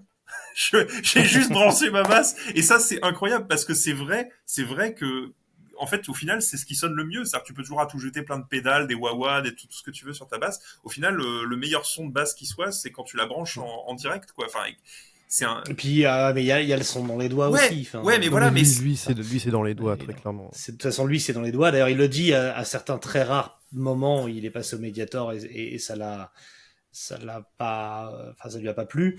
Il rajoute d'ailleurs plein de précisions là-dessus passionnantes, comme le fait qu'il a gardé absolument toutes ses basses sauf la première parce qu'il l'a pour des raisons financières échangé contre. Et il le dit plusieurs fois, au moins 2 fois, qu'il la regrette cette basse et que si c'était à refaire, il l'aurait toujours et que ça le travaille de pas savoir où elle est.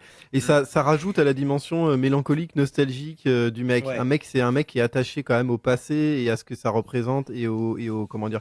Aux artefacts du passé, etc. Ce que tu sens pas chez les autres. Tu peux le sentir un brin chez Ozzy, qui a un petit peu quelques petites mélancolies. Et tu vois que Ayomi, par contre, lui, c'est encore autre chose, quoi.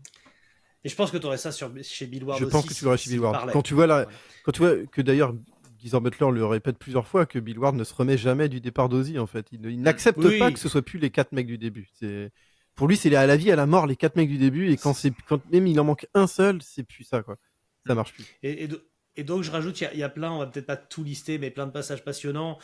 Son nervous breakdown face à sa dépressurisation, je sais pas comment dire, son craquage nerveux au moment de réunion, au moment d'enregistrer les titres bonus où tout l'insupporte à tel point qu'il a l'impression qu'Ozzy et Ayomi veulent l'empoisonner, qu'il peut pas bouffer avec eux. Enfin voilà.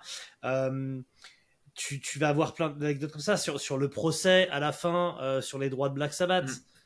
Là d'ailleurs il est quand même, il charge pas mal à Ayomi et a raison. Je pense que le move est un peu dégueulasse. Il explique aussi que Sharon est venu le chercher pour essayer de la mettre à l'envers à Ayomi en vengeance et qu'il a refusé de le faire aussi. C'est ça, et que c'est d'autant plus parce qu'il a l'impression que cette loyauté n'a pas été payée par la suite quand il y a eu procès. En gros ça a été la prime à ceux qu'on fait un procès, qu'il a trouvé ça très dur. Voilà, il parle à ce moment-là de l'offre. Il dit à l'inverse du parrain, c'était une offre qu'il ne pouvait pas accepter pour parler de Bill Ward et de Reunion Tour et de Sharon qui aurait monté une offre tellement contraignante que Bill Ward était obligé de la refuser parce qu'il pensait, et très probablement à raison, que Bill Ward n'avait pas les capacités de faire toutes les tournées de Black Sabbath à partir de 97.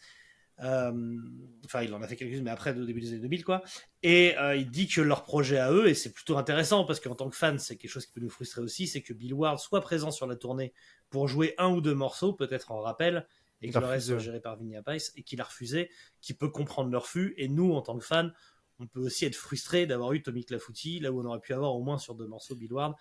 Mais alors justement, moi il y a des choses parmi les autres choses aussi que j'ai découvert dans cet album, c'est que apparemment Geezer Butler, c'est un livre, dans cet album, dans ce livre, oui, mais j'aime la bande dessinée aussi, donc un album peut être un livre aussi. Non, c'est que surtout Geezer s'est fait virer à plusieurs reprises et que ça, on le savait pas. Bah si, on l'a dit et on l'a dit. Alors, non, mais on l'a dit, mais même c'est même jusqu'à des périodes récentes, c'est-à-dire que genre même dans les années 90, Geezer a été viré à un moment. Enfin. Il s'est barré du projet alors que c'était un épisode que moi je ne savais pas. Tu vois que. On en parlera au moment voulu, mais l'Afrique du Sud. Non, alors l'Afrique du Sud, si, ça je savais, mais par contre, c'est lui. Non, mais je parle dans les années 90, tu vois, au moment de la tournée Réunion, justement, qu'il y a un moment où Geezer s'est barré, il a dit ça suffit. Oui, mais ouais. Non, mais il y a plein de trucs, même autour, évidemment, Rick Rubin en prend taquet. On garde ça pour l'épisode sur 13, ça, parce que alors là, il va y avoir beaucoup de choses à raconter. Mais c'est vrai qu'à un moment, vers la fin, il mentionne le fait qu'il y a eu un moment où Ayomi aurait pu, par élégance, lui refiler des pourcentages et qu'il a dit. Et il dit un truc du genre.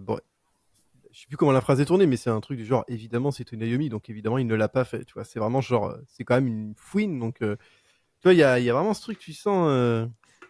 Là, il les récupère quand même parce qu'il y a une nouvelle proposition de tournée. Donc lui dit bah non, I'm done with that. Et Sharon revient en disant mais qu'est-ce qu'il faudrait pour que tu la fasses? Il dit bah que Bill Ward et moi on soit considérés correctement. Et donc il y a une nouvelle négociation de contrat. Ouais, grâce à Sharon, du coup. Ouais.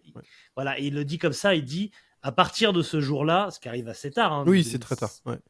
2010, un truc comme ça. Il dit à avant partir de sur la maintenant. On récupérera tous les 4 équitablement sur le nom Black Sabbath. Ce qui concrètement veut dire que cette action de Geezer, parce que c'est pas Bill Ward l'a pas menée, assure une retraite à Bill Ward, Oui. qui sans ça serait sûrement plus en difficulté parce qu'il se serait fait spolier tout l'argent qui lui serait revenu sur le nom Black Sabbath.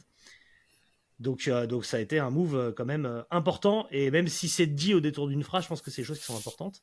Autre chose dont on n'a pas parlé et qui pour moi est une autre mamelle du livre, peut-être en sous-jacente, mais quand même c'est son rapport à la bouffe et notamment au véganisme.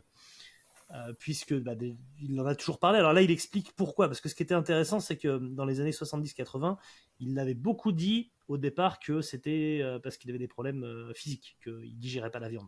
Parce qu'à mon avis, c'était très difficile de parler de souffrance animale à ce moment-là. C'était pas un sujet suffisamment dans l'actualité.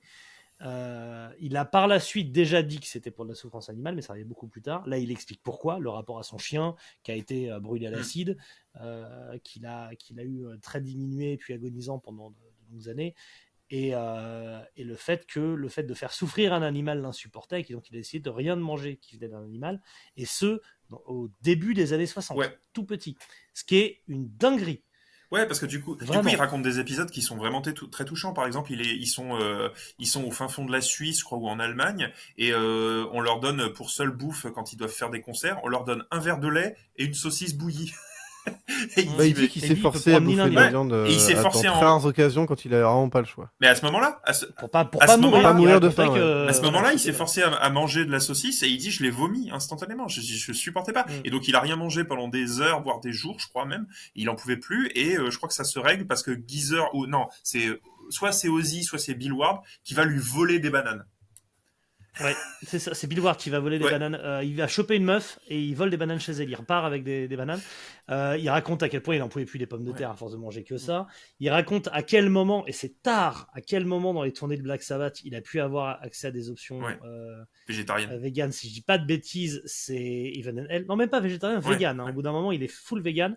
Et donc, ce qui est ultra contraignant pendant très longtemps, c'est que c'est quand même très récent que tu puisses gérer. Donc il parle, je crois, de la tournée Even and Hell. Il parle de tournées où il partait avec des valises entières d'espèces de ragoûts à mettre dans l'eau, tu vois, de trucs lyophilisés pour qu'on lui serve juste un verre d'eau chaude et qu'il puisse manger, de stew. Et donc voilà, c'est assez passionnant aussi son rapport à ça, à quel point il est en avance. Ça en rajoute à ce côté, tu vois, là où on a 4 prolos un peu beaufs, un peu bourrins.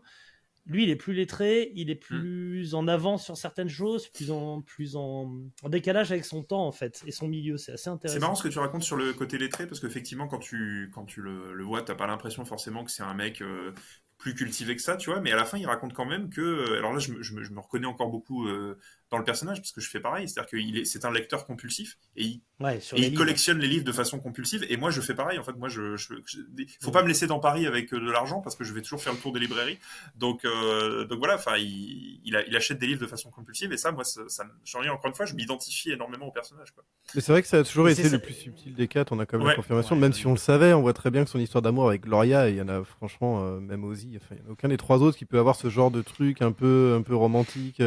Il a ce côté plus rangé, plus posé, plus subtil, plus poétique, total, plus romantique, plus machin, qui fait aussi, que, pour moi, c'était quand même important que ce membre-là écrive un jour, ne serait-ce que parce que c'était le principal parolier et qu'il a beaucoup contribué à ce niveau-là, quoi. Ouais, mais c'est un livre pour le coup, moi bon, vous me l'aviez teasé en privé, vous m'aviez dit tu verras, il est super, etc. Parce que donc je l'ai lu en dernier après vous, mais en vrai, je l'ai dévoré ce livre et j'étais frustré que ce livre s'arrête parce que c'est vraiment de l'or en barre, quoi. Il y a énormément d'informations. Certes, il y a des informations qui sont soumises un peu. On pourra toujours chercher si c'est pas un peu de la réécriture, si c'est pas un peu du révisionnisme, etc. Certes, mais le livre est vraiment très très bien écrit. C'est pas non plus de la grande littérature, hein, ça reste une bio de musicien où il raconte ses souvenirs, mais c'est très agréable à lire, vraiment. Il a un style à lui, Ouais. un style prolétaire, et ça c'est formidable. Si vous avez lu tous les autres livres et que vous êtes des amateurs occasionnels de Sabbat, c'est quand même pas un livre qui va révolutionner votre monde. Faut être honnête, c'est-à-dire que tu t'en passes bien si t'es pas un complétiste fou furieux. Si tu n'en as lu aucun des trois et que tu lis bien l'anglais, je peux conseiller les trois pour des raisons différentes. Peut-être celle d'Ayomi en dernier d'ailleurs, mais à mon avis, c'est la plus intéressante Oui, des des trois. trois, c'est la Je meilleure. connais pas les autres. Ouais. Voilà. Et c'est la grande qualité que j'ai trouvée également à Confess de la biographie de Rob Halford, c'est la façon qu'elle a d'encapsuler autre chose que la musique, c'est ce que c'est d'être un enfant d'Aston dans les années 60, les années 50-60, et pour celle de Rob Halford, il y a une dimension supplémentaire qui est incroyable, c'est celle de l'homosexualité tue, complètement éteinte, et son éveil à la sexualité, à ce qu'il est, etc., qui la rend, à mon avis, insurpassable, même par celle de Geezer. Mais celle-là, dans ce qu'elle raconte d'Aston, dans ce qu'elle raconte du milieu prolétaire et de la façon de s'en extirper, à quelle façon t'en reviens, de quelle façon t'es contrarié par ton nouveau changement de statut, etc., elle est passionnante. Elle est absolument aussi. passionnante. Donc je la Ouais, puis il rappelle quand même les conditions de vie à l'époque, voilà, en termes de chauffage, de nourriture, faut voilà, remettre un peu en contexte aussi c'est par quoi il passe, quoi, dans Bien son sûr. enfance et son adolescence. En tout cas, c'est une lecture, on va dire, qui pour nous était un complément indispensable aux biographies d'Ozzy, de Ayomi et même de Rob Halford, hein, d'ailleurs, dans un sens. C'est vraiment une lecture qu'on attendait. Et bah, pour le coup, on n'a absolument pas été déçus parce que ça a même un peu surpassé nos attentes dans certains cas. Pas dans tout, hein, il y a des trucs, ça ne fait que confirmer ce qu'on savait déjà. Mais voilà. Bah, là où c'est difficile, c'est que moi, j'en aurais espéré plus, mais je me doutais bien que j'aurais... mais je me doutais que j'aurais moins que ça. Donc j'en ai plus... J'aurais moins que ce que j'espérais, mais plus que ce que je m'attendais à avoir. C'est un peu complexe comme... Voilà, mais c'est... Non, moi ça a été une lecture, je te dis, au départ je me suis dit, bon, ça va être, voilà, il va redire des choses qu'on sait déjà, mais en fait, non, en fait, il raconte des choses inédites, et pour le coup, bah, ça se lit vraiment bien, et surtout, on parlait de ce style prolo, moi justement, c'est pas juste le style prolo qui me plaît, c'est aussi ce sarcasme permanent et cette ironie qu'il a, et que non pas Ayomi et Ozzy, hein, pour le coup c'est beaucoup plus terre à terre, je trouve. Bah, Ozzy, il a un naturel qui est passionnant. C'est-à-dire que le style de celle d'Ozzy est quand même à crever. Oui. Après, Ayomi, il y a des trucs très drôles aussi. Hein. Il y a son côté pince sans rire. Bah, ouais, voilà, le truc de tout le monde avait un nain, mais nous, le nôtre était dans Star Wars. Moi, j'ai hurlé de rire. Non, mais ça, d'accord, mais je trouve que Geezer, je te dis, il est plus dans ce côté un peu sarcastique, tu vois, où il a quand même un certain recul sur tout ce qu'il raconte, avec pas mal d'humour très british, tu vois. Enfin, et au fait, on n'en a pas parlé, mais vous avez remarqué qu'on a encore une nouvelle version du Joyeux Anniversaire aux États-Unis. Oui. Cette fois, maintenant, c'est un Roddy qui souffle les bougies, c'est pas eux. Et toi, tu dis, et je suis assez d'accord, que c'est probablement la version la plus proche de la réalité. Peut-être, je sais plus, on n'a pas débriefé cette histoire. Non, pardon, je crois que tu avais dit ça. Moi, ça me paraît, en fait, elle a sa façon d'aller piocher dans toutes les versions qu'on a, d'aller prendre quelques éléments de chacune des versions pour donner une version définitive qui me la rend probablement crédible. La plus D'ailleurs, du coup, moins marrante, moins marquante, mais plus réaliste. Moi, je suis d'accord. Chose qu'on peut préciser. Mais peut-être qu'on en a parlé, je m'en souviens pas. Chose qu'on peut préciser comme ça au détour, c'est que Geezer assume qu'il a lu les bios des autres. C'est-à-dire qu'il le dit à plusieurs reprises. Il a lu avec son avocat. Non, mais il le dit à plusieurs reprises. Il dit, par exemple, Ayomi dans Iron Man dit ça. C'est-à-dire que ça, j'ai trouvé ça vraiment très intéressant. C'est limite. Mais c'est pour ça d'ailleurs que c'est bien, parce qu'il n'y a pas trop de redites par rapport aux deux autres. Ah oui, clairement, il y a des moments, tu le sens que dans l'idéal pour tout choper de cette bio, c'est d'avoir lu celle d'avant, parce qu'il y a des moments où il précise simplement des choses. Et si tu dis, pourquoi je suis un peu frustré, pourquoi il détaille pas parce que c'est déjà connu, c'est les anecdotes contournées, enfin voilà. Je propose qu'on arrête là, parce que je pense qu'on a bien fait le tour. Peut-être la seule info qu'on n'a pas donnée, c'est qu'il apporte une précision quant au fait que Dio était supporter des Queen's Park Rangers. Ça, c'est quand même assez fou pour un ricain, mais qui était très british dans sa façon. Ce qui explique, d'ailleurs, c'est un paragraphe très rapide mais intéressant où il dit que Dio était un passionné d'Angleterre, de choses médiévales et de la vieille Europe, que ses racines italiennes là-dessus étaient importantes, et que du coup, c'est presque ça qui le rend crédible dans Black Sabbath, qui était moins américain que ce Bah, qu'on tu le vois pense. même quand il veut Voilà. lancer son projet solo, il veut chercher que des Anglais. Enfin, il a toujours eu ce truc-là, quoi. Exactement. Exactement. Donc, et il supportait les Queen's Park Rangers, ce qui me paraît hautement improbable. Et pareil, il parle, parce qu'il était là à la fin de vie de Dio. Un truc fou, c'est l'anecdote où il dit en sortant de l'avion, ça c'est une dinguerie, je sais pas si vous l'avez déjà entendu. En sortant de l'avion, alors qu'il a mal, donc à l'estomac comme un dingue, il faut absolument qu'il aille consulter un médecin, il y a les flics qui viennent le voir en lui disant il y a un mec qui se fait appeler de Men de Silver Mountain, qui est en haut d'un immeuble et qui menace de sauter, et il ne peut parler qu'à Dio. Et le mec monte dans la voiture des flics et va lui parler avant d'aller chez son cancérologue, chez son médecin qui va l'orienter. Ça, c'est pareil, c'est épique. Et il dit Dio était gentil à ce point-là. Donc j'avais trouvé voilà, il raconte jusqu'à la fin, il peut pas s'empêcher de mettre une petite pique qui est réelle, mais qui a dû faire grincer des dents, de dire bon, il est mort d'un cancer de l'estomac parce qu'il mangeait que de la viande, et je suis bien placé pour vous dire que les légumes, c'est quand même ça qui te fait tenir, parce que lui, il a une santé de fer en fait. Hein. Il a pas mangé de viande depuis ses 10 ans. Il va vivre de centenaire. Hein. Donc voilà, c'est marrant parce qu'il dit je fais pas de prosélytisme. Et dès qu'il peut, il balance quand même un petit truc. Ouais, bon, bah, les viandards, ça fout des cancers, qu'est-ce que tu crois? Donc voilà. Et en tant que végétarien, ça. Ah non, mais ça va bien. Mais c'est pour ça que je te disais dans un autre épisode, je disais Geezer, c'est celui. Alors, il est peut-être pas forcément de gauche, mais disons qu'il a une sensibilité progressiste sur plein de sujets. Oui. Tu vois, enfin. Et il parle d'ailleurs avec plaisir de son fils qui, lui, il dit very lefty, je crois. D'extrême gauche, ouais. Qu'on sait, ouais, mais voilà, après l'extrême gauche américaine, je veux bien qu'on en parle, mais du coup, c'est sympa de dire, les positions ne sont pas aussi extrêmes que les siennes. Évidemment, je suis vieux, je suis nouveau riche, etc. Enfin, je suis monsieur embourgeoisé, mais ça fait toujours plaisir d'avoir une bonne discussion. Mais Geezer, ça a toujours été le plus de gauche de Black Sabbath. Oui. Bon, je pense que Bill Ward l'est un peu aussi, mais. Ah, mais lui, il est anarchiste, c'est pas pareil. Bill Ward, c'est un punk à chien. C'est un punk à chien autant intellectuellement que physiquement. Voilà, c'est juste que c'est un mec, il a quand même effacé des années complètes de sa mémoire. Donc, comment tu vas avoir un avis politique après ça, quoi. Ouais. Bon, merci à vous. Merci à vous. J'espère qu'on vous a soit donné l'eau à la bouche, soit en tout cas donner suffisamment d'infos pour ceux qui font la lire ou pas. Je ne sais pas du tout s'il y a des projets de traduction. Je pense qu'il finira par être traduit parce que les bios des autres ont été traduites. Elles sont sorties chez Camion Blanc, il me semble. Ouais, mais justement, elles sont sorties chez Camion Blanc parce que fut une époque où ça intéressait tellement personne que Camion Blanc a eu l'opportunité financière de le faire, d'ailleurs un peu à l'arrache. C'est pas, enfin, je vais pas critiquer Camion Blanc, heureusement qu'ils ont été là sur plein de points, mais c'est pas une maison d'édition extrêmement sérieuse ou qui a les moyens de l'être en tout cas. C'est pas, et je dis ça sans méchanceté. J'ai ressorti un bouquin chez eux, donc voilà.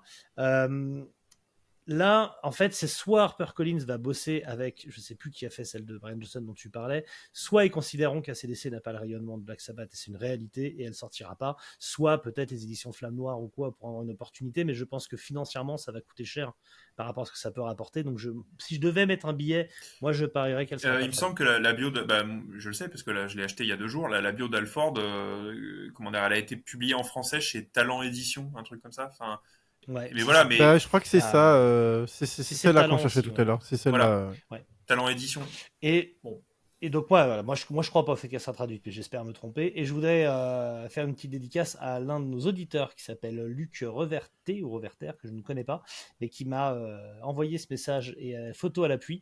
Il était à Londres cette semaine, et en se baladant dans une librairie, il a trouvé Into the Void qu'il a acheté, et c'est une version dédicacée par Geezer Butler. Il avait dédicacé les dessins en librairie, donc il l'a en version dédicacée, donc il est comme un fou, et en effet, je serai comme un fou à sa place également, donc bravo à lui. Mais ouais, c'est un bouquin quand même qu'on vous encourage à lire, même en anglais. Alors bon, je sais que certains nous ont dit dans les commentaires quand on avait commencé à dire qu'on allait faire un épisode dessus, que voilà, ils hésitaient parce que certains pensent ne pas avoir le niveau d'anglais pour la lire.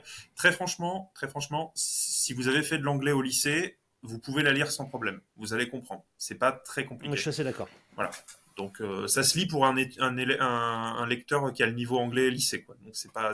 Faut juste savoir que bloc, ça veut dire mec, et une fois que tu sais ça, tu comprends déjà le mot le plus utilisé du bouquin. Voilà. Donc voilà pour cette bio. Merci à vous, merci beaucoup pour ces 40 minutes, comme on s'était promis, passer ensemble, qui ont fait évidemment presque 1h30.